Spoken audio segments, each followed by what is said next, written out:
Hello everyone, আমি দেবরূপা চলে এসেছি তোমাদের সাথে একটা নতুন ব্লগ শেয়ার করতে।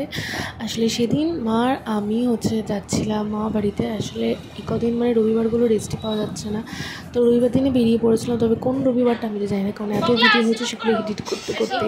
তো যাই হোক, সেদিন ছিল মা বাড়িতে যাওয়ার নেমন্তন্ন করা। সেদিনকে মা বাড়িতে আমার নারকেল ভাতে ছিল, প্লাস হচ্ছে কি আমাদের পকলার মামা ভাতে ছিল। কারণ অন্নপ্রাশন হয়ে যাওয়ার পর একটা মামা ভাত হয়, সেটা হয়নি পকলার।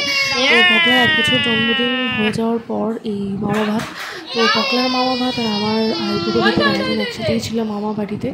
তো একে তো গরম ছিল, তার মধ্যে আমি শাড়িটাই পরতে হয়েছিল, একটু অস্বস্তি লাগছিলো। তো যাই হোক, তারপরে মামা বাড়ির সবাই, যে আমার দিদা আশীর্বাদ করছে, আমার বড়ো মামা, বড়ো মামি, মেজো মামা, দিদি, দাদা সবাই মিলে আমাকে আশীর্বাদ করেছে। আর হচ্ছে ডিশ তো যেরকম থাকে সেরকমই হয়েছে।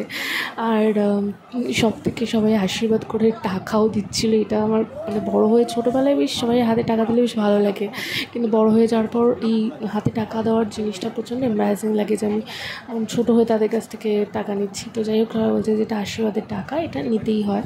তো সবাই যখন আশীর্বাদ করছে, আমি হচ্ছে আমাকে দিতে হবে না, তোমরা আমাকে 1 টাকা 2 টাকা দাও, সেটাই হবে, কিন্তু আশীর্বাদটা হচ্ছে মেন ইম্পর্টেন্ট, সেটা হলেই আর কিছু লাগবে না আমার। তো সেটাই আমি বলছিলাম।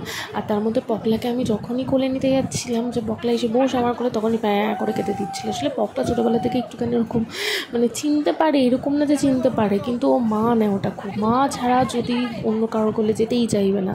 ওর মা আর আমাকে মাঝে মাঝে গুলিয়ে ফেলে, কিন্তু যখন ঠিকঠাক মতন চিনতে পারে যে এটা মামা, সে তখনই প্যাঁ করে কেটে ফেলবে।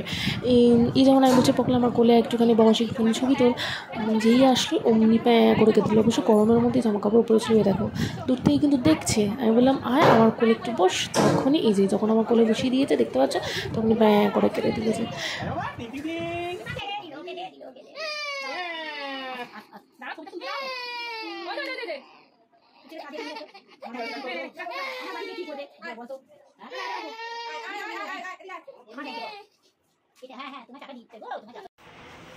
না এবার মারে দাও, এদের দাও, আমি দিয়ে আসি। বড় মাম্মা মা বৌদি তো খালি ভালো বাবা তেমনি ভালো বাবা না টাকা না দেখো।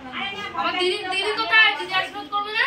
হ্যাঁ করবে। এই দিদি আমার জামাই বাবু আশীর্বাদ করছে, দাঁড়াও। জামাই বাবু দাদা বিয়ের দিনে করলেও হবে একবারে।